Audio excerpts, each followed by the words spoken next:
officials familiar with the plans. It adds that the planning, which has not been previously disclosed, involves several options, including mobilizing at least a few thousand members of the National Guard as soon as September. The Post also reports that the use of thousands of active duty troops in Chicago also has been discussed, but is considered less likely at this time, according to two officials. Overnight, Illinois Governor J.B. Pritzker said in a statement, "There is no emergency that warrants the President of the United States federalizing the Illinois National Guard, deploying the National Guard from other states, or sending active duty military within our borders."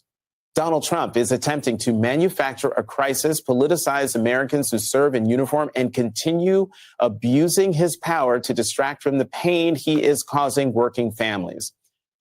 On Friday, President Trump indicated that Chicago would be his next target, along with another Democratic-leaning city with a black mayor.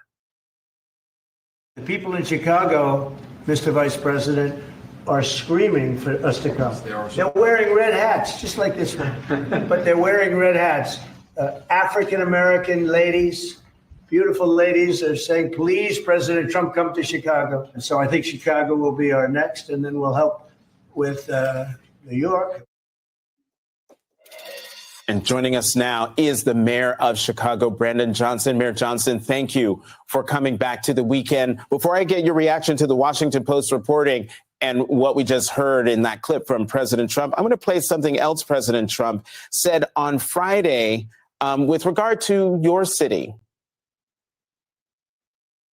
Chicago's a mess. You have an incompetent mayor, grossly incompetent, and we'll straighten that one out probably next. That'll be our next one after this, and it won't even be tough.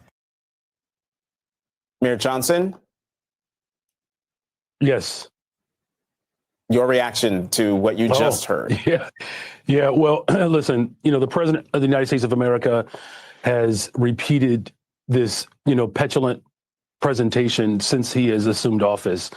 And, if the reporting is actually true, what he is proposing at this point would be the most flagrant violation of our Constitution in the 21st century. The city of Chicago does not need a military occupation. That's not what we need. In fact, we've been very clear about what we need. We need to invest in people to ensure that we can build safe and affordable communities. That's what I've done as mayor since assuming office. It's unfortunate that this president is working overtime to divide in his attempt to conquer working families and to conquer cities across America. But this is clearly a violation of the Constitution, and we're going to remain firm and vigilant in our commitment to ensure that our democracy is protected and our humanity is secured. Mr. Mayor, it sounded like you said the White House had not been in touch with you at all about this. And I just want to make sure that I heard that right. That is correct. There has been no formal communications from the Trump administration to my administration. There's been no formal communications from the White House to our governor. At this point, again, this is all, I believe, an attempt to frighten and to raise anxiety across America. Here's what we're doing in Chicago. The fact of the matter is violent crime is actually down in Chicago. We've reduced homicides by almost 32%. Shootings and shooting victims, we've reduced that by nearly 40%. Robberies are down 35%. There is certainly more work to be done, but we are moving towards building the safest, most affordable big city in America. And what the Trump administration is attempting to do is to roll back the hands of time and take us to a time period in which we know from the civil rights era where Dr. King described this type of act as one of the three evils. The militarization of our society is not who we are as a country.